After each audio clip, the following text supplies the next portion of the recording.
Voilà que samedi dernier, à la School, à Antibes, on avait du cabaret burlesque et de l'effeuillage. Comment ça ? Oui, Milly Résille, Blondie Blue, Rita Nowers et leurs apprentis enflammaient les planches du lieu pour une représentation délirante, pleine d'humour et de poésie. Mais pour commencer, c'est quoi l'origine du cabaret burlesque ? Alors, si je retiens bien l'histoire, il me semble qu'un des premiers effeuillages s'est fait à Paris, au Divan du Monde. Alors, fin 1800. Le coucher de je sais plus qui. C'était vraiment juste une femme qui se... d'Yvette. Le coucher d'Yvette, voilà, c'est ça. Le coucher d'Yvette. Mais à l'époque, en fait, elle montrait à peine, en fait, faut s'imaginer l'époque, elle faisait pas... elle montrait à peine son mollet, c'était derrière un paravent, mais ça a fait fureur à l'époque. Et là, c'est le premier. Ensuite, il y a eu le mouvement, il y a eu aussi, on est proche aussi des danseuses de French Cancan, qui pareil, c'est les premières femmes à l'époque qui gagnaient plus que des hommes, qui en plus elles avaient un salaire, et souvent elles étaient payées plus que les danseurs garçons, quoi. Donc c'était assez révolutionnaire à l'époque, quoi. Donc pour moi, cette danse, elle évoque aussi l'autonomie de la femme, la libération de la femme. Et il y a eu plusieurs courants. Après, il y a eu tout ce qui est l'époque du Charleston, ensuite dans les années 20 plutôt. Ouais, et ça a été repris dans les années 50 avec cette fameuse pin-up. J'ai dit une bêtise, moi. Oui, c'est Tempest Storm. Oui. Oui, c'est ça. Non, mais aussi Betty Page, aussi, qui est... Et nous, on est plutôt mouvement New Burlesque, qui vient des années 90. On pouvait danser à n'importe quel âge, avec n'importe quel corps, petite, grande, raconter des histoires, et c'est quand même un mouvement plutôt militant. Comment vous avez créé vos personnages les unes et les autres ? C'est toujours des personnages féminins, des personnages féminins forts qui m'ont marqué visuellement en termes d'histoire. Parce que le premier numéro que j'avais monté, c'était sur Marie-Antoinette, qui finalement perd sa tête, mais se réincarne pas, mais finalement c'est Marianne qui prend sa place et qui singe Marie-Antoinette. Du coup, elle devient la liberté et compagnie. Et du coup, ça partait de là, et à chaque fois, je me rends compte que c'est toujours des visuels féminins très forts. Comme là, finalement, j'ai appris Jessica Rabbit, donc rien à voir avec Marie-Antoinette, mais aussi des images qui vont visuellement parler aux gens pour après un peu s'en amuser et les emmener vers complètement autre chose et me moquer un petit peu de moi-même. Et mon nom aussi, oui, c'est vrai, Rita Nowers. Moi, j'aime beaucoup Rita Hayworth. Du coup, c'est un petit clin d'œil un peu drôle, mais c'est la Rita de pacotille, quoi, qui vaut rien. Je me fais sucer la friandise, je me fais caresser le gardon, je me fais empeser la chemise, je me fais picorer le bonbon. Moi, je suis blonde. Et il y a une chose, justement, quand on parle justement du dictat, etc., il y a quand même cette rumeur sur les blondes, comme quoi elles sont plus stupides que les autres. Et en fait, moi, ce personnage de blonde que j'avais déjà avant d'intégrer la troupe ou de commencer le burlesque, j'ai remarqué que en fait, ce personnage, on lui pardonne tout. On lui pardonne tout, et finalement, c'est un pouvoir et une force. Et Blondie, en fait, elle est candide. Elle est très naïve. Mais quelque part, elle fait croire qu'elle n'a pas de cerveau. Et pourquoi ? En fait, pour avoir tout ce qu'elle veut. Et elle a tout ce qu'elle veut. Et Blondie, c'est quand elle est sur scène, c'est la plus belle.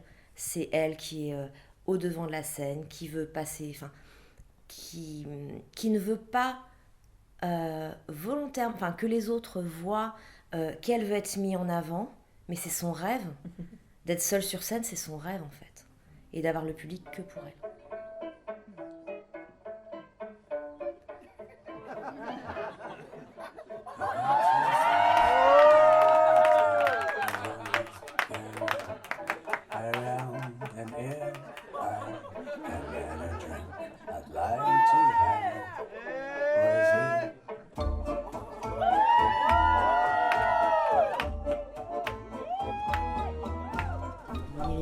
C'est mon double maléfique. C'est vraiment ça en plus. Je pense que j'arrivais à un moment où j'avais vraiment envie je me posais beaucoup de questions. j'avais envie quand même de faire des choses militantes. Et je pense qu'avant Mille Hérésies, j'avais peur de le faire. Je pense que Mille Hérésies, elle m'aide aussi à exprimer tout ce que j'osais pas exprimer avant.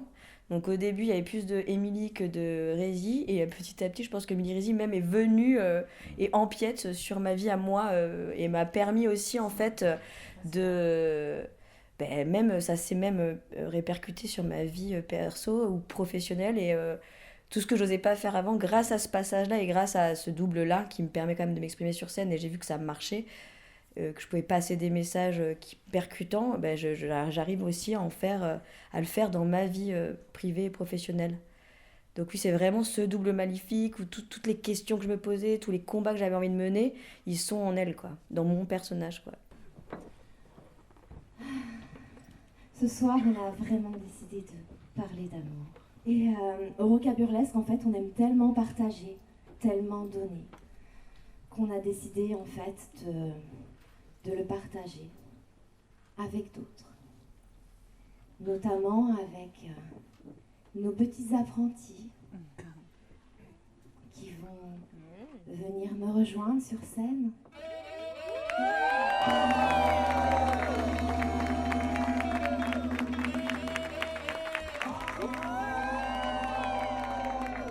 Et qu'est-ce que ça vous fait? Parce qu'il y avait aussi vos apprentis. Et c'était extrêmement touchant. Enfin, je veux dire, ça fait quoi? Parce que vous aviez déjà transmis, vous aviez déjà eu des apprentis. C'est la première fois. Okay. C'était nos bébés, c'était nos premières. Ouais, non, c'était...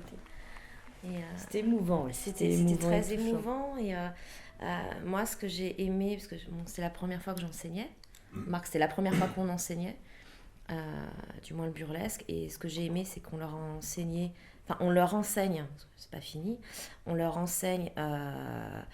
comment dire, la technique, mais on a réussi à leur transmettre des valeurs. Ben oui, en plus à la base, c'est moi j'avais les larmes aux yeux. Ce premier groupe, c'était c'est un groupe, c'est mes copines en fait qui m'ont demandé tiens, ça te dirait pas qu'elles m'avaient vu au Petit Fest et à la base j'essayé d'embarquer les filles dans mon projet, mais à la base c'était genre pour faire un cours découverte comme ça là, enfin moi, j'avais déménagé de Paris à Nice, c'était juste pour ça. Et après le cours, Blondie, elle m'a soutenue, elle est descendue avec moi, elle a animé le cours avec moi. Et à la fin du cours, là, en plus, les filles, elles font « Ah, mais bon, on le refait ?» J'ai dit « Pardon ?» Oui, oui. Blondie, elle fait « Qui veut le refaire ?» Tout le monde a fait « Oui, oui, oui, oui, oui. » Donc, à la base, c'était genre un one-shot. Et en fait, les filles, elles ont tellement accroché, ça a tellement fonctionné qu'on est parti sur un projet fou. Ça a commencé qu'en novembre. On a fait des cours tous les mois. On a eu la chance que Julien aussi de la School nous offre ça aussi, ce créneau, et nous permette aussi de faire un accès. Il nous permet ça d'ailleurs, vraiment merci à lui encore. Et ça fait partie du projet. Enfin, on est allé, c'était contaminé fou, quoi. Oui, maintenant le truc commence à dire tourner quoi, c'est clair. Mais il m'a semblé que dans le cabaret, il y a toute une dimension philosophique, il y a toute une dimension d'être, une dimension de bien-être, une dimension de révélation, de développement personnel. Enfin, il y a un peu tout ça, quoi. C'est exactement ça, oui. Comment peut-on aimer quelqu'un si on ne s'aime pas soi-même? Je crois qu'on a eu la preuve en image. Oui, j'ai des bourrelets. Oui, j'ai la cellulite. On en revient mes seins ne sont pas ronds, ne tiennent pas forcément tout seuls. Mais en fait, j'ai un corps de femme et le corps humain, il n'y a rien de plus beau en fait. C'est ça. Et même oui, avec l'âge, enfin moi ça m'aide vraiment en plus à...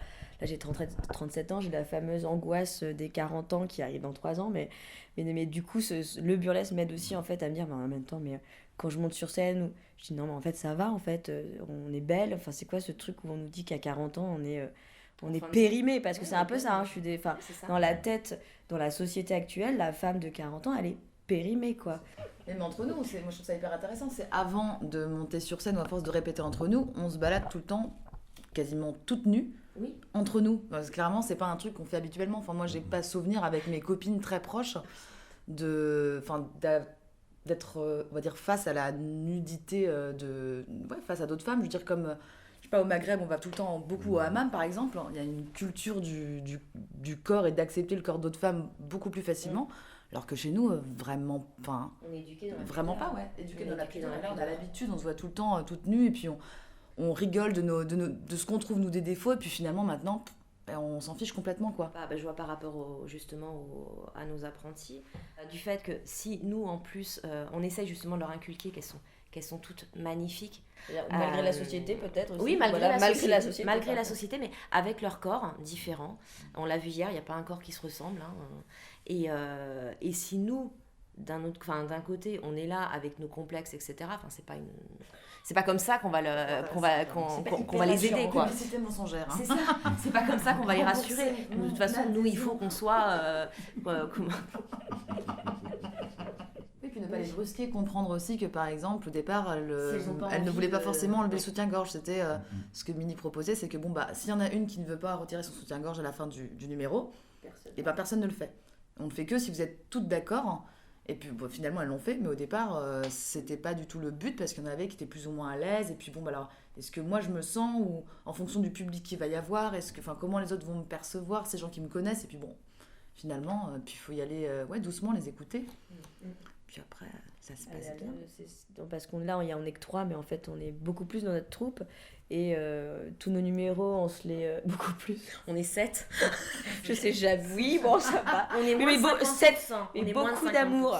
Mais tellement d'amour que moi, j'ai l'impression qu'on Vu est qu'on est 1000. 12 dans notre tête, Voilà, déjà. c'est ça, on a quand même des multiples personnalités. Bah, c'est ça, déjà vous êtes 6 là, autour de moi, parce que de Oui, c'est ça, chacune, c'est de ça. géant. Ah ben voilà, on C'est est ça. 14. On est bien, ouais. On est 14, Cette j'aime idée. beaucoup, ouais, nous et nos 1000 Notre personnalités. alter ego, quoi. notre avatar, Oui, ton oui. double maléfique, Ah, moi, toi, c'est mon double vrai. maléfique, Ouais. quoi. Je l'aime beaucoup, mon double maléfique. Qui est en train de devenir mon premier maléfique.